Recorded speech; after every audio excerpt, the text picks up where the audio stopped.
היום בסרטון הזה אני רוצה להראות לכם תרגיל שהוא תרגיל עם גומיית כוח. תרגיל מחוץ למים, תרגיל עם גומיית כוח, תרגיל מיועד לשרירי הגב, לרחב גבי, לשרירי הידיים. העיקר זה עובד על הגב ועובד על הגריפה בסגנון חתירה. איך צריך לבצע תרגיל?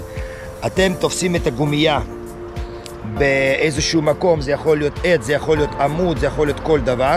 אתם מתכופפים למטה, מותחים גומייה עם הידיים כמה שיותר ומושכים אליכם ומבצעים גריפה עד הסוף. או שאתם יכולים לדמות את השחייה עצמה, כאילו אתם עושים גריפה. המומלץ לעשות תרגיל הזה במשך דקה, מנוחה חצי דקה.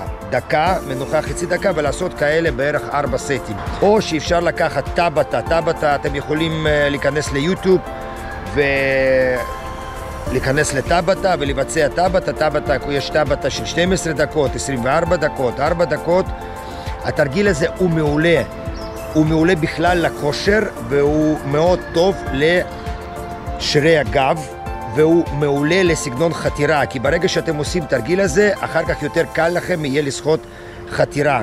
לכן אם אתם רוצים גם לשפר בגריפה, לעשות שיפור בגריפה בחתירה, אתם עושים תרגיל הזה וזה מאוד מאוד עוזר.